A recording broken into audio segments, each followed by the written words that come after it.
Advertencia. El siguiente programa está dirigido a mayores de edad, de lo contrario, debe ser escuchado junto a un adulto responsable. El contenido puede ser bastante perturbador para ciertas personas. Se recomienda discreción. La caja de Pandora de los 40.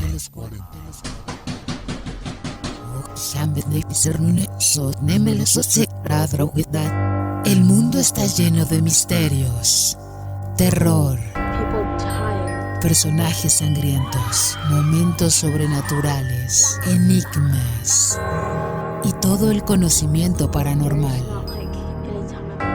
Los antiguos dioses nos han dado la capacidad de guardar estos elementos en un recipiente mágico, pero tu curiosidad hará que cada tanto tengamos que abrirlo.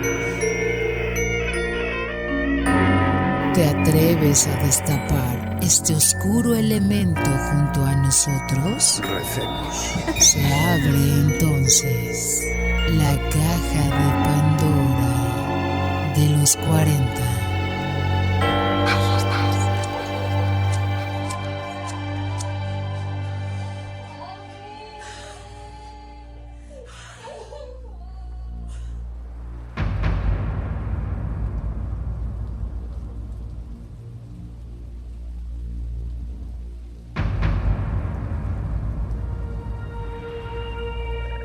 Amigos de la caja de Pandora de los 40, es increíble cómo avanza el tiempo, es increíble cómo esto va a una velocidad espectacular. Ya incluso veo ahí lo veo cerca el tema de la Semana Santa, por Dios bendito. Y cuando es Semana Santa ya esto es vacaciones de mitad de año y ya que cometas, que Halloween y se acabó nuevamente todo. Pero disfrutémoslo, deglutámoslo, como con nuestros amantes del terror. Usted ya sabe que sus amigos con las antorchas, con los atavíos, estos dos monjes, pues domingo a domingo traen los mejores temas de misterio, de horror. Su amigo el Chancho quien les habla y desde Medellín nuestro querido amigo DJ Toby. Este programa que le corresponde al 30 de marzo, es decir, efectivamente el último programa de marzo. Tuvimos ya un programa festivo, que es el del día 24, y ahora esperaremos entonces para el próximo que sea pasarlo para un lunes. Recuerden que cuando es festivo lo pasamos para un lunes. Y ya veo mucha gente que también me escribe a mis redes personales. Recuerden las de Toby, @DJTobyFM, y las mías, @elchancho414, que dicen: Chancho, ya me estoy acomodando mucho a la plataforma verde. No lo escucho sobre la marcha, sino prefiero para que sea martes, miércoles. No hay problema. Obviamente, como es un programa de terror, uno dice, pues imagínate tomándote un tinto, un café con los monjes de noche, en vivo, en directo, pues es como el mood. Pero veo mucha gente diciendo: Chancho, lo estoy escuchando en el trabajo, Chancho, lo estoy escuchando en la ruta, Chancho, lo estoy... Bueno, saludo de paso para mi querida amiga Yui, que me dice: Chancho, necesito ya como sea escucharlo en las tardes. Primero porque me estaba causando mucho miedo, pero obviamente el morbo me puede, y ya me super aficioné a Spotify, ya lo sigo y todo. Bueno, esa es la forma. A mí me interesa es que me escuchen y que se sumen y que pasen la voz y que díganle a la gente que hay un podcast muy bueno en Los 40 Colombia que trata sobre estos temas y se llama La Caja de Pandora de los 40. ¿Cómo más poder convencer a la gente o qué más les podemos decir, querido Toby, con las buenas noches? Buenas noches para usted, Chancho, y para todos los oyentes. Pues no, la manera más fácil de convencerlos es que te den la oportunidad de escuchar nuestro podcast, que escojan cualquier capítulo al azar. Ya tenemos más de 80 capítulos en nuestro canal de YouTube, también en la plataforma de Spotify. Simplemente, como dirían por ahí, haga de cuenta que eso es una ruleta, póngala a rodar y donde caiga, ese es el que usted va a escuchar y luego va a decir: ¿sabe qué? Les voy a dar la oportunidad de un segundo capítulo y por qué no luego de un tercero, y ahí simplemente ya se engancha y sigue en secuencia con nosotros. Hay personas que de pronto nos escuchan desde el inicio, a veces se pierden algún capítulo, pero pues como nosotros los dejamos enumerados, simplemente van siguiendo la pista en el orden cronológico y hasta que ya llegan al capítulo que estamos desarrollando en este este día. Recuerden que nos pueden también compartir sus historias a través de @elchancho414 y @DJTobyFM. Así de sencillo. Sencillito, numeral la caja de Pandora a los 40. Y hoy nos va a visitar una amiga que, si la memoria no me falla, fue por ahí en noviembre, tal vez que nos visitó por última vez. Pero ella sabe de tantas cosas que yo dije, seguramente en 2025 vamos a hablar de muchos programas. Porque el término tanatología es muy grande, abarca muchas cosas e incluso hay una parte específica, igual hoy lo recapitularemos nuevamente, en donde roza con lo paranormal, roza con la mediunidad. Sin embargo, el estudio total de la muerte, que es el espíritu y demás, pues hay unas cosas muy físicas, hay unas cosas ya muy de CSI, como se suicidó esta persona o cuando quedan esos cadáveres irreconocibles, entonces qué parte es del cuerpo por dónde entró primero, o sea, por qué murió primero, primero se ahogó, luego vino la bala. Es decir, vamos a tratar hoy de ser muy crónica roja, hoy vamos a ser muy descriptivos, pero seguramente recapitularemos y caeremos en algunos casos de los que ya habíamos tratado con nuestra amiga Jennifer. Y por eso le hago esa pregunta directa. Es muy fuerte lo que le voy a decir, Toby, pero nosotros acostumbrados a vivir en este país, usted de primera mano, ya sea por bala o por accidente o lo que sea, ¿ha visto ahí enfrente un cadáver? Sí, me ha tocado ver varios, la verdad. Pero no porque se murió un familiar, sino que usted vaya ahí caminando y hay un man ahí en el piso. Sí, claro, me ha tocado mucho ver, por ejemplo, con temas de accidentes de tránsito, me ha tocado ver personas que los atropelló un camión o que de pronto se estrellaron con la moto y pues quedó el cuerpo ahí. También a veces cuando pues están levantando un cuerpo porque pues lo asesinaron, pero sí me ha tocado. Sí, por ejemplo, quisiera entrar un poquitico más en eso, ya que usted es más como de motos y demás. Generalmente es el totazo de uno que mata a las personas o desmembramiento. ¿Qué has visto más en ese tipo como de accidentes? Porque hay unos accidentes que es el totazo y la persona pues queda como ahí como un muñeco, pero no se desmiembra, ¿no? Sí, por ejemplo, a mí me tocó un caso de una persona que como en los temas de la madrugada, la persona sacó el vehículo y la persona estaba borracha y no estaba utilizando el casco. Se estrelló contra un árbol y la persona se reventó por dentro. Entonces, cuando pues la recogieron, la persona pues se había como orinado, por decirlo así, y cuando la llevaron al hospital, pues en el hospital murió, pero decían que ella por dentro todos los órganos se le habían reventado. Por ejemplo, también me pasó una vez de un camión que una persona como que perdió el equilibrio y las llantas del camión pasaron por encima, entonces la desmembraron, por ejemplo. Entonces son como varios episodios que pueden ocurrir, Chancho. Hay personas que, por ejemplo, caen y el casco, digamos, le protegen la cabeza, pero hay personas que, pues, lo primero que uno le explican cuando uno hace esos cursos es que usted no puede levantar a nadie, no le puede quitar ninguna prenda, porque usted no sabe la persona qué fractura tiene y usted la puede joder más. Exactamente, eso sí es. Entonces, por ejemplo, hay personas que cuando se quitan el casco, resulta que la cabeza está reventada y el casco es lo único que está manteniendo la cabeza unida. Exactamente. Y no necesariamente, el casco es como el mito número uno, pero puede ser cualquier cosa. De pronto ahí mueve un brazo, algo así, y es el hueso salido y ¡pum! Y termina volándole un pulmón o algo así, ¿no? Pues sí, o lo puede terminar de fracturar más. Entonces, esa va a ser la gracia del programa. Bueno, si es que le podemos llamar gracia, pero ya lo habla también de una manera muy, muy cruda, pues persona que está acostumbrada a ver muchas morgues y puede ser desde lo accidental hasta asesinatos. Vamos a ver cómo lo maneja Jennifer. Un programa, pues sí, dedicado a la muerte, y eso es lo que le vamos a dar a los oyentes para que se vayan preparando. Así que el disclaimer de una vez: cada cual, según sus creencias religiosas, científicas y morales, determinará si lo que se dice acá es cierto o no. Nosotros no vendemos verdades absolutas. Respire profundo, porque son 2 horas muy poderosas, muy fuertes, de todo lo oculto, lo paranormal, lo misterioso, lo bizarro, lo sangriento, lo raro, lo curioso, y aquí lo vives en Los 40. Exploremos historias de fantasmas que acechaban en las sombras. No siento nada. Avistamientos inexplicables en los cielos. Lo único que siento es su miedo. Encuentros con lo paranormal y mucho más. En la caja de Pandora de los 40. La caja de Pandora de los 40.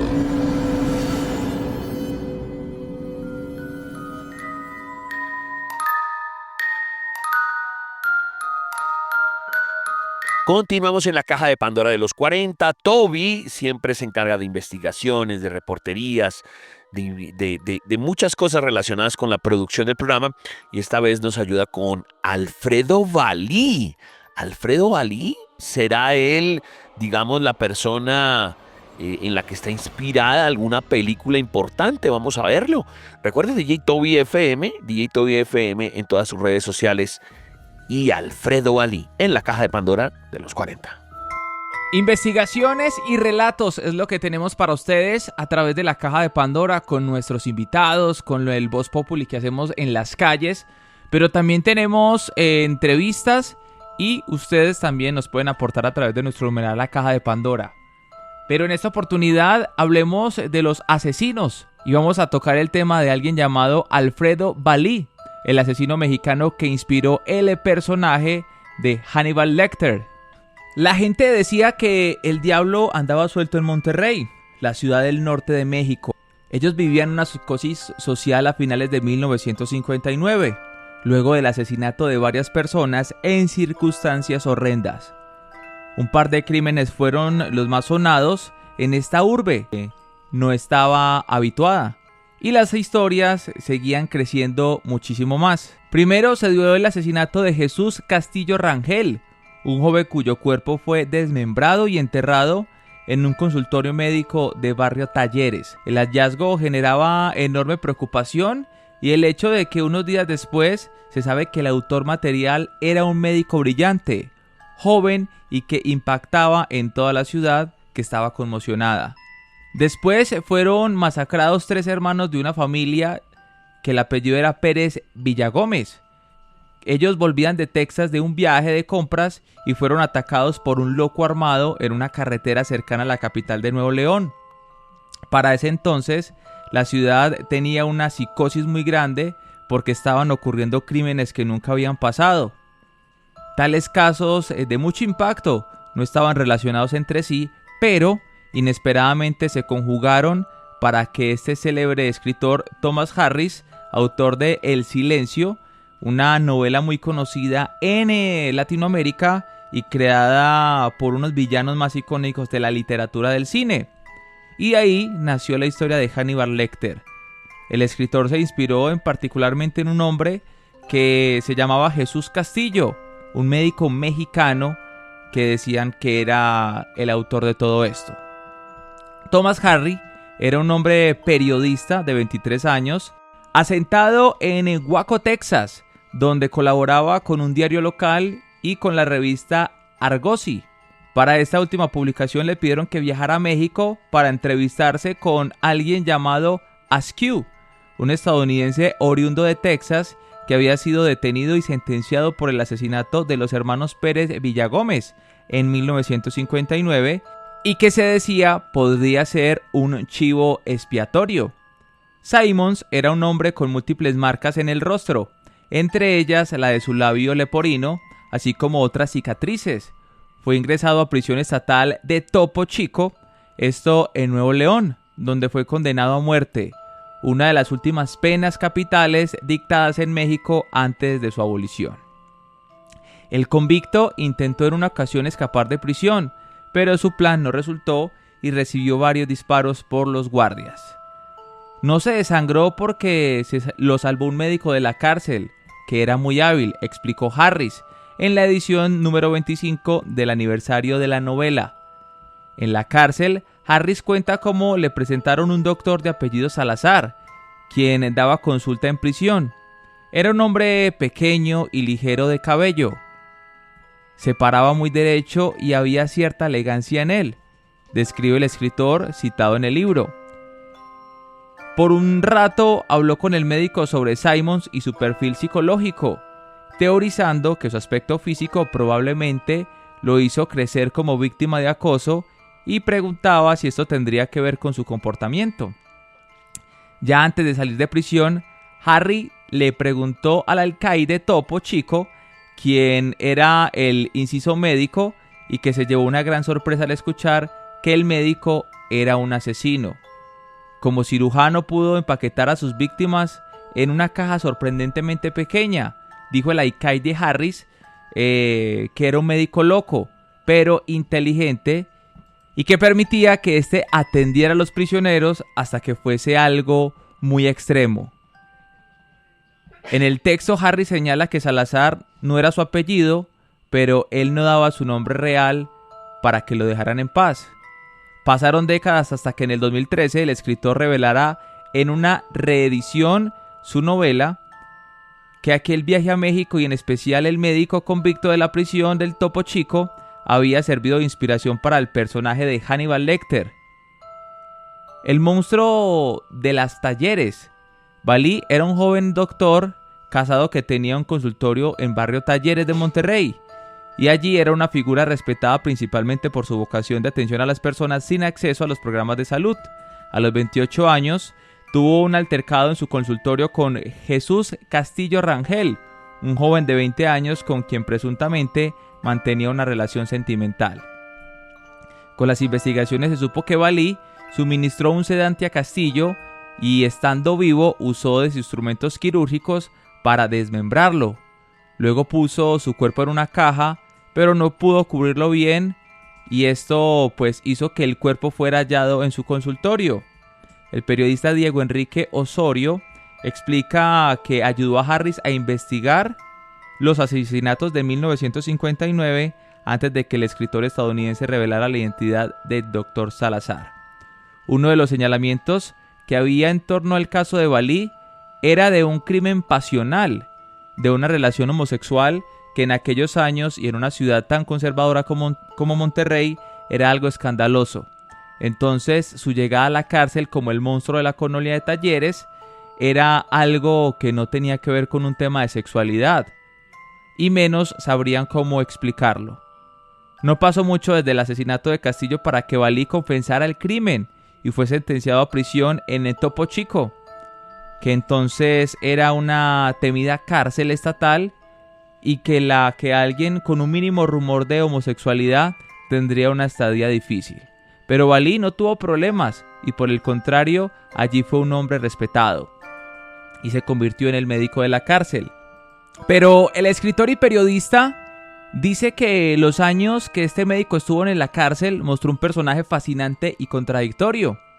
Y es que poco después de ser internado, Balí empleó sus habilidades en medicina para atender a otros prisioneros que resultaban heridos en las riñas de aquella peligrosa cárcel. En un momento dado le permitieron tener su consultorio. Es un médico que salvó muchas vidas dentro de la cárcel. Atendía no solo a los pacientes internos, sino también a los familiares que iban de visita. Había filas de gente de barrios pobres aledaños que iban hasta allá para pedir atención médica que no les daba el Estado. Era llamativa la imagen que proyectaba a alguien que fríamente cometió un crimen como el homicidio de Castillo. Se mostraba como alguien brillante, inteligente, pulcro y que no parecía un asesino. También hablaron acerca de las cicatrices de Simmons y cómo se comportaba cuando lo miraban de frente. Y si el asesino de los hermanos Pérez Villagómez fue una respuesta de Simmons para sentirse intimidado por su físico. Así que para los amantes al cine y que muchas veces piensan que todo es simplemente imaginación o puede ser simplemente algo ya preproducido por un equipo, pues también tenemos historias reales que pueden incluso inspirar hasta las películas más aterradoras. Ahora, ¿qué otra película ustedes creen que podría estar basada en hechos reales? Los leemos a través del numeral La Caja de Pandora de los 40.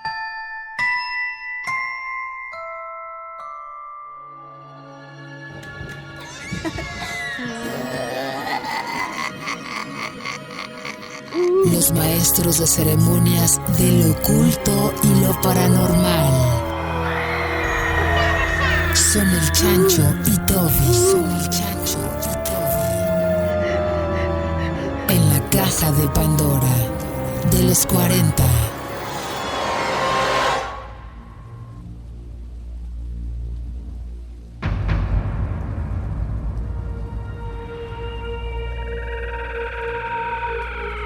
Amigos de la Caja de Pandora de los 40, seguimos en nuestro programa, en nuestro trasegar. Increíble que ya se nos acabe marzo y vamos a estar ya rumbo al mes de la Semana Santa, que le corresponderá al festivo 16-17, pero tranquilos amigos, esa semana seguramente tendremos los domingos que son, porque pues el 16 o el 17 o el 17 y 18 no son, pues no tienen nada que ver con domingos y con lunes, simplemente le estoy diciendo que cuando cae pues la Semana Santa, que es semana de reflexión. Y cuando vamos avanzando, recuerden que pueden escribirnos a @elchancho414, @DJTobyFM, @los40Colombia y numeral la Caja de Pandora los 40. Hoy un programa cargado de muerte porque más adelante viene una tanatóloga y eso es como lo principal, la base de la tanatología es la muerte. Arrancábamos con Toby hablando como de cosas de accidentes.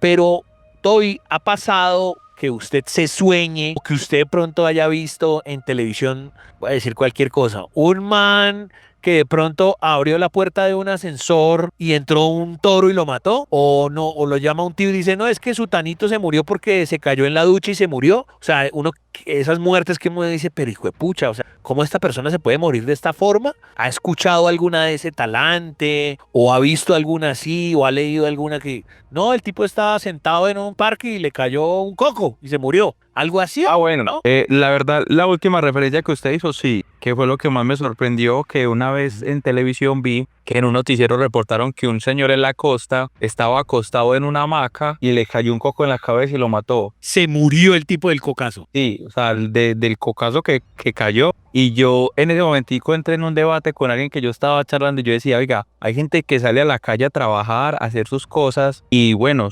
tuvo una muerte por accidente laboral, pero esta persona está durmiendo en una hamaca, Le cae eso. le cae el coco, se muere. No, es que yo creo que esa es la razón del debate. Por eso también se lo pregunto, porque le voy a poner otro ejemplo. Supongamos un man que sea boina verde, que es, no sé, la Segunda Guerra Mundial, o sea, así, un man así, no, yo estuve en el de Guaviare, no sé qué, y a lo mejor el tipo en un supermercado se resbaló y se pegó contra el borde del stand y se De la murió. baranda. Exacto, y uno dice, pero imagínese un man que haya sobrevivido a no sé cuántas balas o atentados para morir así, también ha pasado, ¿no? Toby? No, ese es el centro del debate. ¿Sabe? Yo también recordé una historia, Chancho. Una vez nosotros nos pusieron a hacer un ejercicio de radio cuando yo estaba en la universidad, que era como hacer una especie de noticiero, ¿cierto? Hasta ahí normal. Cuando empezamos a buscar las noticias que íbamos a leer, recuerdo yo que ahí me tocó una noticia de un vendedor de mangos en el estadio que por estar haciendo el esfuerzo al equipo le dio un infarto, Por ejemplo, puede pasar también. por ejemplo. ¿Y era el Medellín? O sea, ¿era allá en Medellín o no? ¿O en otro lado? Sí, acá en Medellín. Fue una persona que estaba como en las tribunas vendiendo su manguito, todo esto, y un momento a otro como de hacerle fuerza al equipo, le dio un infarto y se murió ahí en el estadio. Imagínense, o sea, esas son las cosas que puede pasar, o estos programas de que parásitos, no sé qué vainas, el man nada, o sea, que no se le vea que esté enfermo y un día, no sé, se vomitó y se murió. Van y le miran por dentro del cuerpo y a lo mejor tiene una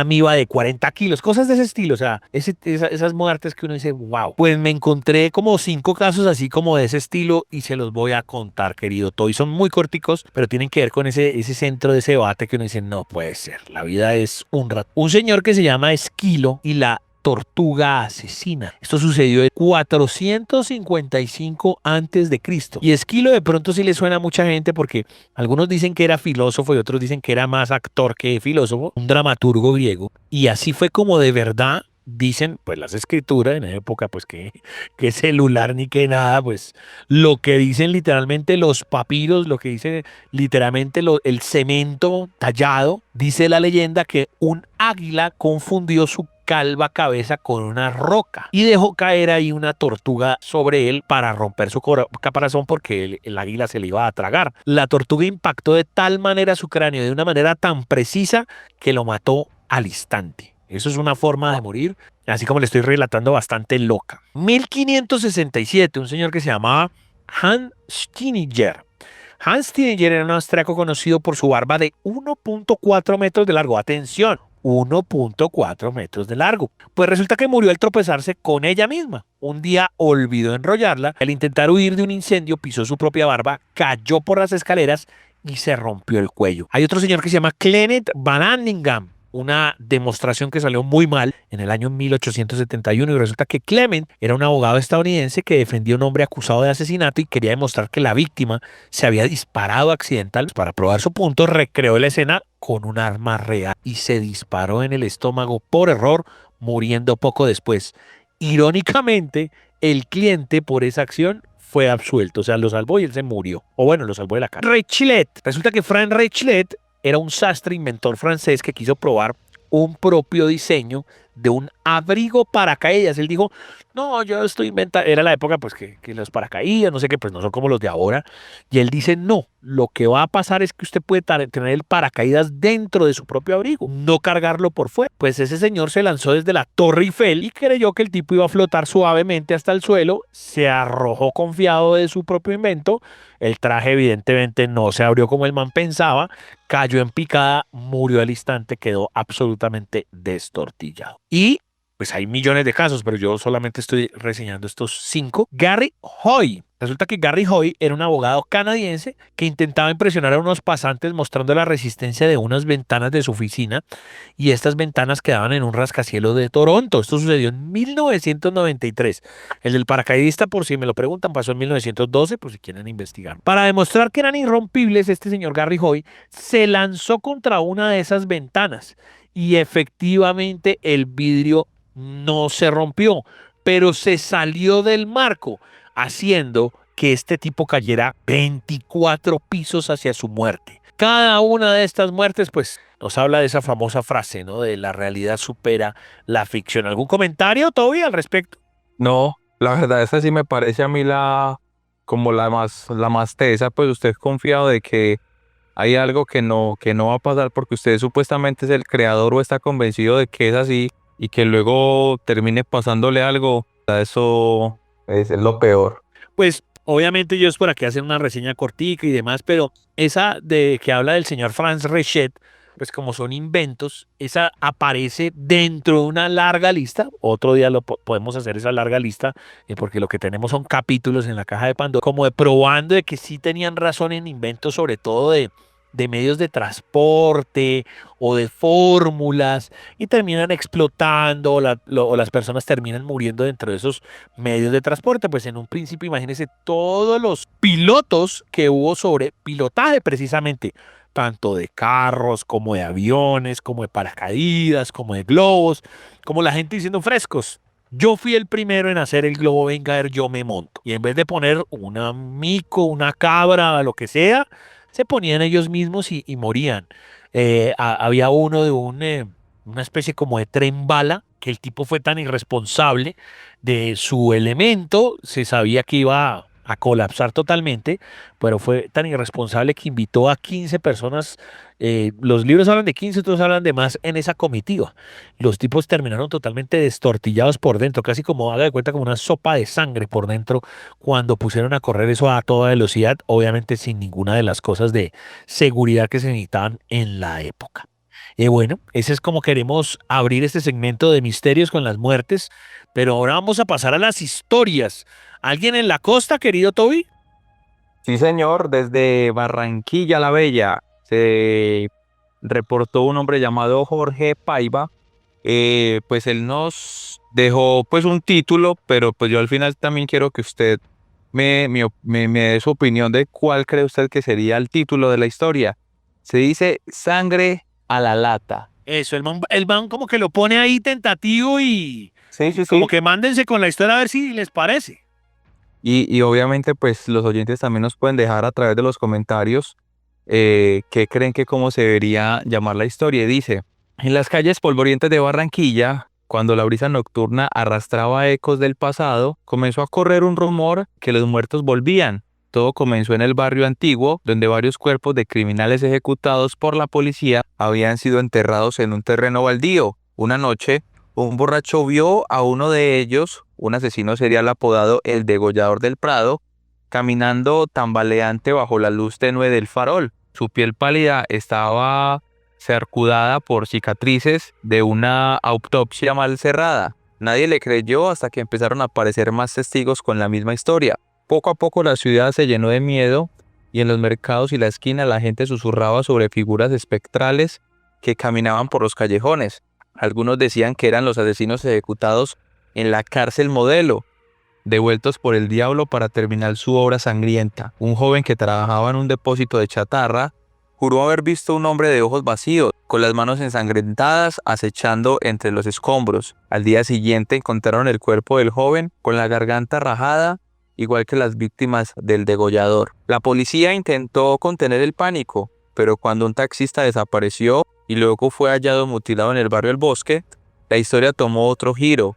Un forense aseguró que las heridas no podían haber sido hechas por una persona viva. Los cortes eran torpes, como si las manos no tuviesen fuerza, y habían huellas dactilares de alguien que oficialmente, años atrás, ya había muerto. La histeria creció cuando algunos testigos aseguraron haber visto a otros criminales legendarios rondando por la ciudad con ojos vidriosos y unas muecas en la cara. Una noche, pues un periodista decidió investigar por su cuenta, y este hombre viajó hasta el cementerio donde habían enterrado a los asesinos mientras grababa con su celular. Al aire se volvió denso y empezó a obtener como un hedor de carne, pero esta carne era como podrida y todo esto lo envolvió. Luego, entre las sombras, varias figuras emergieron caminando en silencio, cuchillos oxidados en las manos, y la transmisión se cortó de golpe. Al día siguiente la policía solamente encontró su celular en el suelo, la pantalla destrozada y una última imagen borrosa, una mano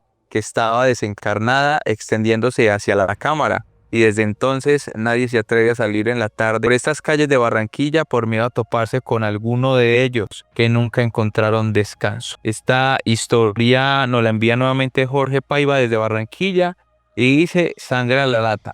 Dice que él escribió esta historia como de esparcio, tenía su tiempo libre y pues ahí nos la quiso compartir a través de nuestro numeral, La Caja de Pandora, los 40. Yo le pondría más como asesinos y fantasmas, o asesinos y calaveras, ¿no? Da la sensación de que los asesinos pues vienen del más allá sin ser espíritus, o a lo mejor son muertos vivientes asesinos, puede ser, pues esa es mi percepción. Usted, como lo acaba de decir Toby, si le parece diferente, si está de acuerdo como el mismo oyente tituló, o usted quiere poner algo adicional, numeral La Caja de Pandora a los 40. Yo además le recuerdo que ese numeral es importante porque la gente ahí también deja sus comentarios, sus saludos, deja nuevas noticias, deja nuevos enlaces, deja nuevos videos, o sea, es como una cajita, una mesita de noche dentro de la Caja de Pandora. Les agradecemos a todos los que siempre comparten cosas allí. Ahora, mi querido Toby, arrancamos el bloque hablando como de muertes raras. Ahora hablemos un poco como de cosas relacionadas con experimentos o cosas paranormales que tengan relación con la Segunda Guerra Mundial. Antes de arrancar, me imagino que lo que siempre tenemos en la memoria es el mismo Indiana Jones, ¿no? O digamos como estas cosas genéticas que quería hacer Mengele con, no sé, mutantes o super soldados. ¿Es lo primero que tenés en la cabeza o tenés otra imagen como de cosas paranormales de la Segunda Guerra Mundial? Bueno, también está ese tema de los platillos voladores que supuestamente también tenían escondidos. Sí, señor. Entonces, Toby tiene en su cabeza, en su top of mind, platillos voladores que dicen, incluso los tenían a veces ni siquiera para experimentar, sino que esa cacería por el arte o esa cacería por lo oculto de los nazis era tan loca que a veces incluso hasta para vender. O sea, me puedo imaginar incluso hasta un nazi con un extraterrestre diciendo: no es que yo ni siquiera lo necesito para estudiar, sino es que yo lo quiero revender. Absolutamente demente. Entonces yo tengo unos ejemplos, muchos de ellos de pronto son repetitivos para quien lo ha investigado, pero para otras personas será absolutamente nuevo. Por ejemplo, este que puede ser para algunos, que se llama el Escuadrón 731, pero del Japón. Recuerda que Japón hacía parte de la triple entente, ¿no? Los aliados por parte de los nazis, que era Alemania, Italia y Japón. Entonces este escuadrón, liderado por el general Chirui, llevó a cabo algunos experimentos crueles, siempre con prisioneros chinos, rusos y coreanos. Estos experimentos incluían vivisecciones sin anestesia, acciones de enfermedades como peste bubónica y sífilis, congelaciones extremas para estudiar la gangrena y pruebas de armas biológicas. Miles murieron en estos horrores, y lo más aterrador es que después de la guerra Estados Unidos otorgó inmunidad a los científicos responsables, a cambio de sus investigaciones. O sea, acuérdese la bomba atómica, pingan a Estados Unidos, que lleguen allá, pum, empiezan a meter a todo el mundo preso y que de pronto vean a un man con unos papeles. ¿Y usted qué esto qué? No, mire, es que yo hacía esto y esto y esto. Entonces cualquiera dice, no, matémoslo o encerremos. No, lo voy a dejar libre o ni siquiera pierdas y a mí déjeme esos documentos. Y los tienen seguramente en algún cofre en la OTAN o en Estados Unidos. Había otra cosa que se llama el proyecto Nash Wolf, que es una búsqueda nazi de lo paranormal. Y como estaba diciendo yo, los nazis estaban obsesionados con todo este tema, con todo lo sobrenatural. La Anerhave era una organización secreta dentro de la SS. Llevó a cabo rituales y experimentos en un intento de desbloquear poderes psíquicos y obtener ventajas en la guerra. Ojo lo que le estoy diciendo, que los soldados tuvieran poderes psíquicos y ventajas en la guerra, pero a través de lo paranormal, a través de ritos. Uno de los proyectos más extraños se llama Nash Wolf. Supuestamente involucró intentos de comunicarse con muertos y crear soldados psíquicos. ¡Qué demencia! Aunque no hay pruebas contundentes sobre el éxito o que haya tenido éxito, aunque sea una sola vez, testigos afirmaron que algunos prisioneros fueron sometidos a estos experimentos de telepatía y control mental en algunos castillos, laboratorios ocultos. O sea, wow, demencial. Segunda Guerra Mundial, nazis, un castillo, un psíquico ahí torturando a una persona. Wow, o sea, se me vienen muchas imágenes a la cabeza. El experimento del gas ruso, que aquí hay una adenda, dice que ya cada vez está más comprobado que puede ser fake, pero que es tan perturbadora la leyenda urbana que la han dejado correr. Cierro ahí el paréntesis. Pero durante la guerra se rumorea que los científicos soviéticos hicieron pruebas con un gas estimulante para mantener despiertos a los soldados. Se dice que 5 prisioneros fueron encarcelados en una habitación sellada con este gas. Durante días su comportamiento se volvió cada vez más violento y delirante hasta que comenzaron a mutilarse a sí mismos y atacarse entre ellos. Aquí vuelve a haber un paréntesis con, digamos, como screenshots de cosas que se han visto en internet, en YouTube y en Creepypasta, pero lo deja con interrogante. Seguramente pensando, y es que si este print de pantalla no es real, eso no quiere decir que de pronto la historia pues, sea mentira. Al abrir la habitación, científicos encontraron una escena infernal, prisioneros que aún estaban vivos pero con partes del cuerpo arrancadas y órganos expuestos. Al ser interrogados respondieron: nosotros somos el mal que acecha dentro de ustedes. Aunque no hay registros oficiales de este experimento, su historia sigue sembrando terror en la red, como real y como no real. El famoso experimento Filadelfia, esto sí es de Estados Unidos en el 43, dice que este evento ocurrió después de la Segunda Guerra Mundial y algunos creen que las pruebas comenzaron antes, en plena guerra. Se rumorea que la Marina de los Estados Unidos intentó hacer invisible el USS Eldridge utilizando campos electromagnéticos avanzados. Según testigos, el barco desapareció brevemente y cuando volvió a materializarse, parte de la tripulación estaba fusionada con el metal del barco y otros desaparecieron por completo y algunos quedaron en un estado de locura total.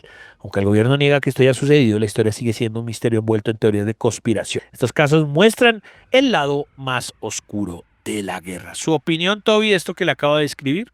Pues Chancho, el experimento Filadelfia yo sí lo estudié una vez y alcancé a encontrar como muchas entrevistas donde los soldados decían que ellos cuando llegaron al barco veían que salían las cabezas dentro del metal y que habían incluso cuerpos que estaba la mitad del cuerpo estaba en el primer piso y el tronco hacia arriba estaba en el segundo piso, pero como si el cuerpo estuviera como anclado en el metal del piso. Entonces esos relatos eran muy tesos.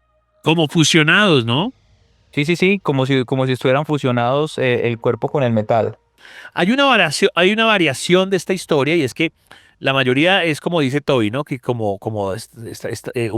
imagine un tipo así como cuando Terminator 2 estaba muriendo en la lava, pero en el hierro duro y que estén así como los brazos ahí pegados como ese Terminator líquido.